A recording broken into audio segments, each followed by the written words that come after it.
So here we are, August the 27th. Three birthdays today. Jazz was born 1973. Ryan, are you drinking a beer? Old. What? Were you drinking a beer, Ryan? What are you drinking? It's a Arnold Palmer spiked twisted tea. Those are tasty. Those are tasty. Fantastic. Look, if I have to eat crow, I'm doing it intoxicated tonight. Oh, there we go. Smart man. The Great Khali in 1972 and Sergeant Slaughter 1948. Three birthdays today. This was a big day for SummerSlams, by the way. So let's jump all the way back to 1990. SummerSlam took place at the Spectrum in Philadelphia. The announced attendance was 19,304. The show featured 11 matches plus a dark match with Shane Douglas defeating Buddy Rose. Sounds like a real burner on that one. That's the main event anywhere. The Intercontinental title and tag titles changed hands, but the WWE Championship was retained in the second of two main events. The show, of course, also featured the storyline of Sapphire turning her back on Dusty Rhodes for the $1 Million Man's money. Sweet Sapphire. Sapphire had a price. Everybody did.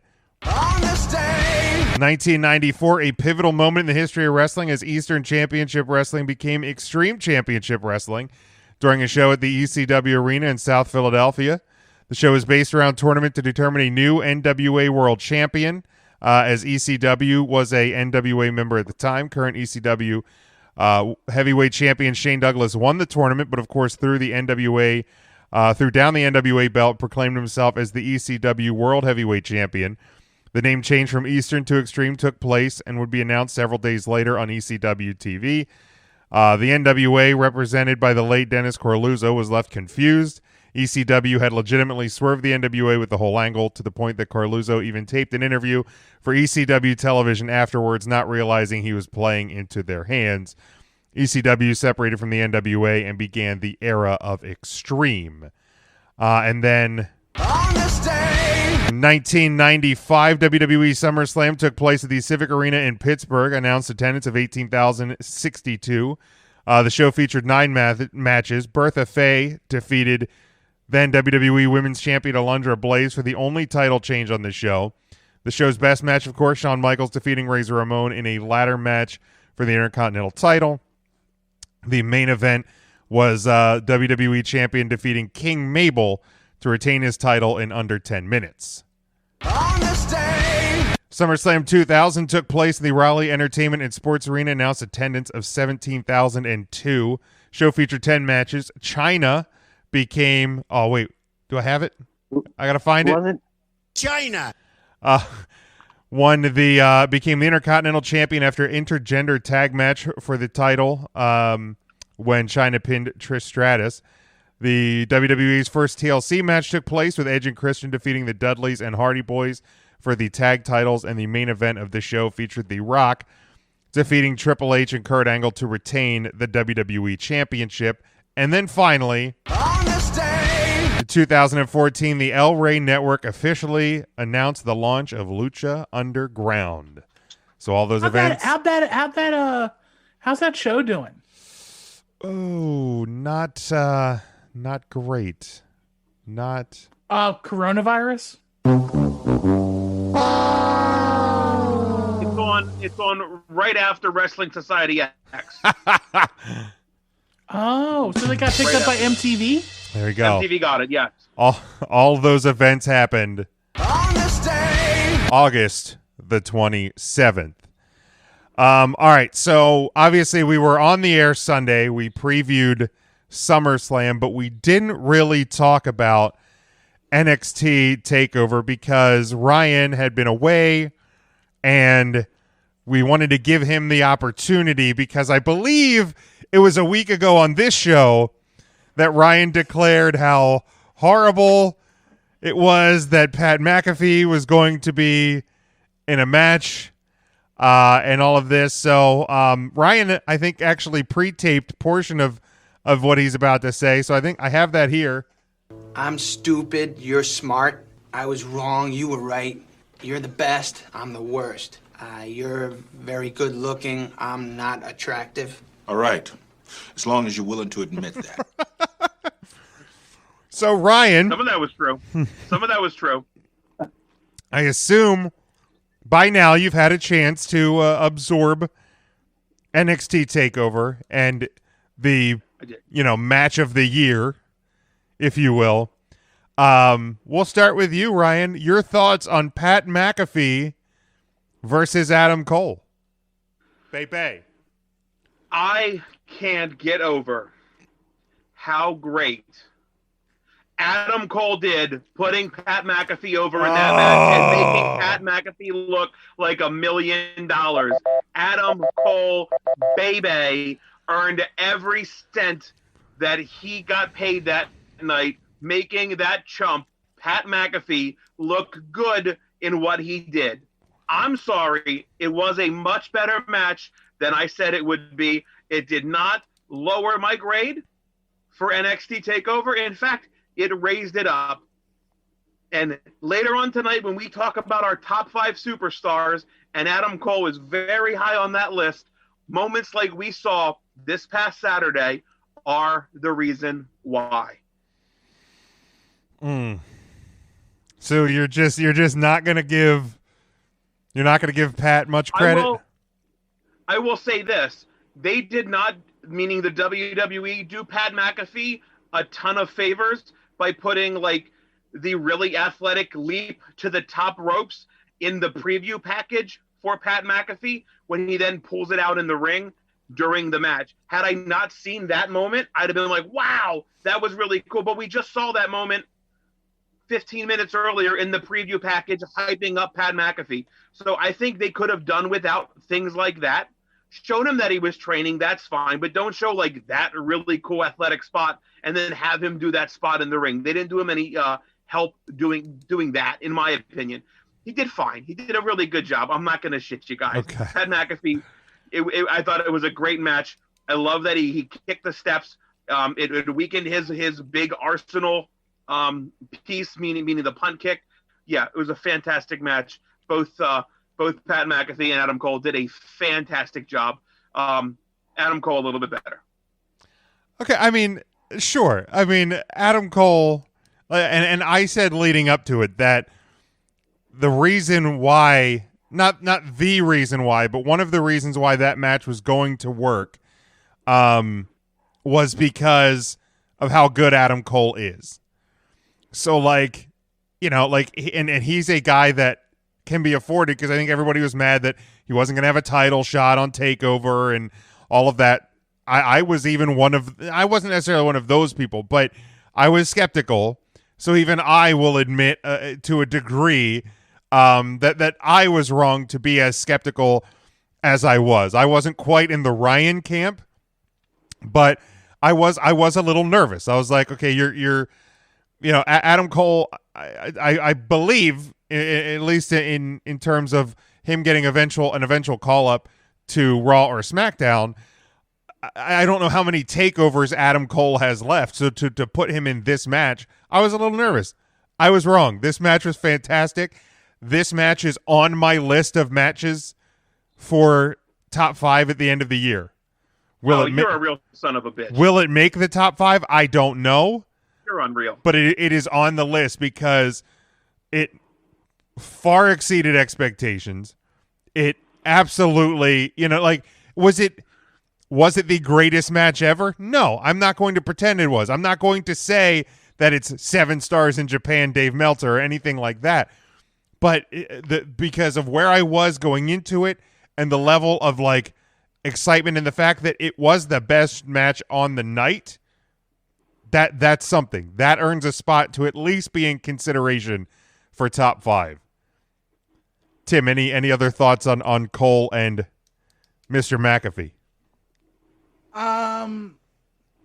Nothing that hasn't already been said. I'm not mad at Ryan's take that he's going to give praise to Adam Cole. Like, it obviously takes two to tango. You can't have a match where one person is dead weight and the other person is really good. And have you ever watched a Tamina match? None of them. It happens. There's never been. Matches. There's never been a single Tamina match that I thought was the best match on the card. That's a fair point. That's fair.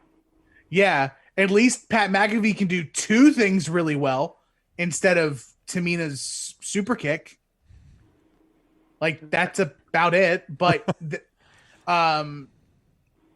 shocker, Adam Cole is great at professional wrestling. That's not necessarily like the hottest take in the history of wrestling. Right. Either. I'm not trying to give a hot take. I'm really not.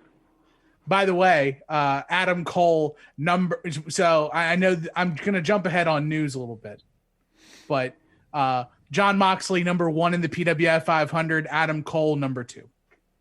Right. Okay. So.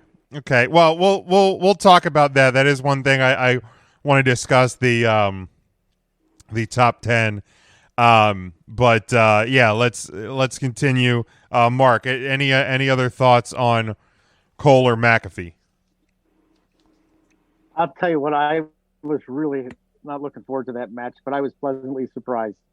Honestly, and I was thinking about, and you guys can throw your opinion in there, was there ever a better celebrity wrestling match than the one we just saw on TakeOver? Because I cannot think of one. No! That was as competitive. I can't. The closest one I would think is Stephen Amell. And if you put Stephen Amell with Adam Cole, what are you going to get? Yeah, I was gonna say I can't. I can't think of a better celebrity match. I think that the standard for celebrity wrestling matches, and it's not even necessarily fair because it's not necessarily a wrestling match so more as it is like an angle that took place during a wrestling match. But I'm always going to be partial to Money Mayweather versus The Big Show. Like that match at WrestleMania delivered, was exciting, entertaining, and even though you suspend your disbelief because in any other arena, The Big Show should destroy Floyd Mayweather, but it's professional wrestling. It worked, and yeah, but this is honestly really high on the list. It helped Pat McAfee's a professional athlete and is also a wrestling fan who trained to get there. But I think McAfee's now said that he wants a match with Triple H, and I'm like, sure, sign us up for that. I'd be fine with it. Like I think. Well, here let's go around on this one, and then we'll discuss any other matches if you want to. Do we think we see more Pat McAfee matches in NXT and or on WWE? Ryan, we'll start with you. Yeah. You sound very disappointed. Tim, what do you think? I don't think so. Like, if you do, you have to build it some type of way. I don't think you're just going to put Pat McAfee. He's not going to become a part of the active roster. I don't foresee that. And the reason why this Cole thing worked is because it's slow built over like 2 years. Okay. And it went from something that was just like a babyface commentator joshing on the heel to actually coming to blows in the wrestling ring. It would have to be something really special for McAfee to get in there with another person, because I don't know who it would be in NXT, like who his target would be. Sure. And I guess that's where the potential Triple H match could make sense, because Triple H came to the defense of Adam Cole and kind of went at McAfee a little bit, and like him and Shawn Michaels kind of chased him off the night that he punted Adam Cole a couple weeks back. So that's potentially where that could go in. I think we could see it happening. Mark, do you think we see any more of Pat McAfee? Yes. I was just trying to be like Ryan. Yeah, I think we all the two sad guys. Right. Possibly with a match with Triple H. I think they planted some seeds. I don't know that we'll see that in the next 6 months, but maybe down the road. Possibly.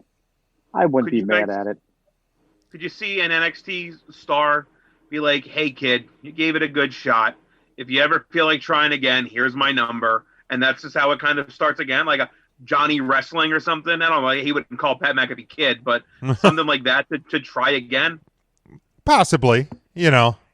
I don't know, because like there's no one in NXT right now aside from Adam Cole who's Adam Cole, like is cocky and braggadocious and is also on top of his game. Fair. Like I just can't see anyone in their character right now like that would one, do it, but also two, like be trusted enough to be in that position. Yeah. That's the next thing. Yeah, that's a critical. Because if you Johnny Gargano, sure, because Pat McAfee just had a match with NXT Shawn Michaels, so why not put him in there with NXT Shawn Michaels again? Sure. That's the Gargano way, you know? Like, just do everything Shawn did. Look at your hands. Oh my gosh, did I do this? Why didn't that work? And then obviously Gargano, my goodness. I don't care for Johnny Gargano anymore. Salty as hell, man. Well, we're fat. It's summertime. It's natural. When you eat the same meal for a year, eventually you just get sick of the taste of peanut butter. No, Ryan doesn't. Ryan literally eats the same like 6 things on a rotating. That's not entirely true. I've expanded to 7 or 8. Oh. At work, totally unrelated. The guy doesn't watch the podcast, but there's a guy I work with that legitimately thinks Lay's stacks are better than Pringles. Can you fire him? Yeah. Have you heard of anything more insane?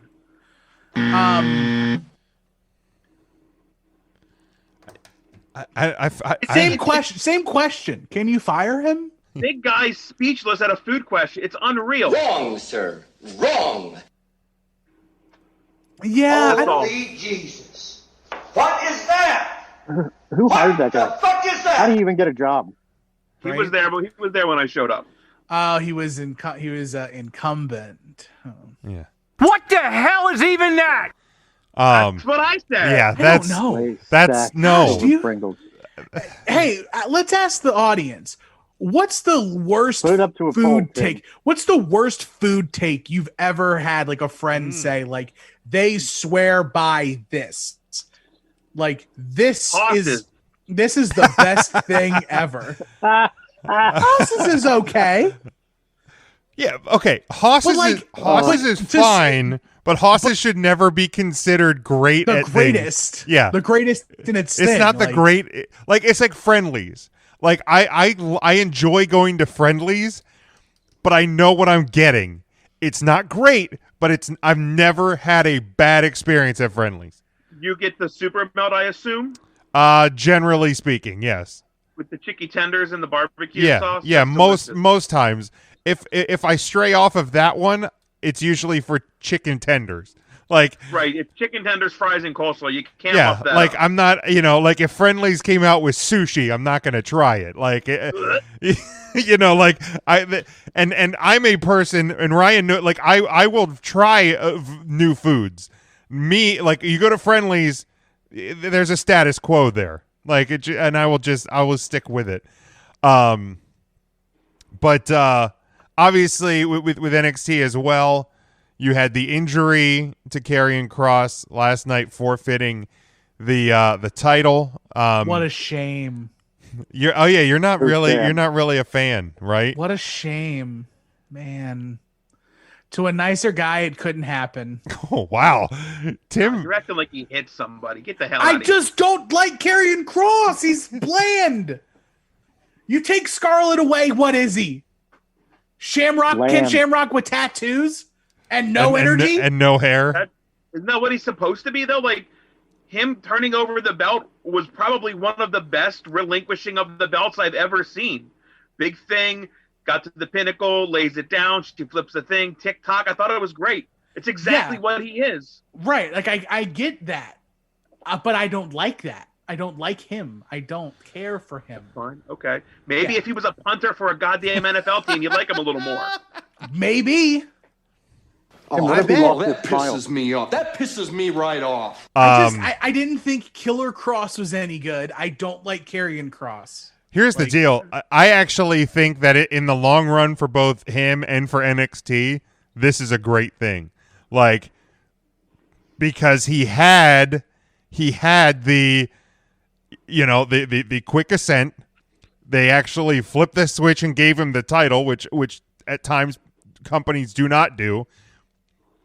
Now he has the injury, so some of the players that people thought maybe, you know, Balor should be in the title hunt. You know, Cole shouldn't have dropped the title when he did, and so on and so forth. So now you now go to next week on Tuesday night. Don't forget NXT Tuesday night next week. Super Tuesday. Super Tuesday. You have the Iron Man match: Gargano, Super Cole, Balor, and who's the fourth? Ciampa. That's right. So made a champ. Made a champ. Right? How did I forget that one? I'm an idiot. Tomato chips. And for good measure, I'm an idiot. So who do we think next week on Super Tuesday comes out as champion? Tim, we'll start with you. Can you hit the sounder again? Yes. Tomato chips. Yes. Especially since Karrion Kross laid the belt down. Karrion Kross put Tomato Champs asleep in 4 minutes in your house. If anyone's got beef for a return bout, it's the Tommaso Ciampa man. That's true. And he looks hecka tough right now, going back to Psycho Killer. Like, that mask is nuts.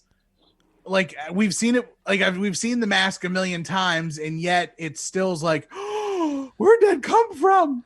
Yeah, that's awesome. And also Tomato Champ also has he has the claim of being another person who's never lost the NXT title. He had to vacate it. So it's a good redemption story for him. It'll be an equally sweet one for Karrion Kross when he returns. Yeah, so Tomato Champ. Oh, cool. The ex-WWE guys just became the number one contenders on AEW. There's a shock. Say yeah. There's a shock. Ryan, who do you have? Say yeah. Who do you have winning the NXT championship next week? First of all, I want to say how disappointed I am that they had the opportunity to bring somebody from the main roster.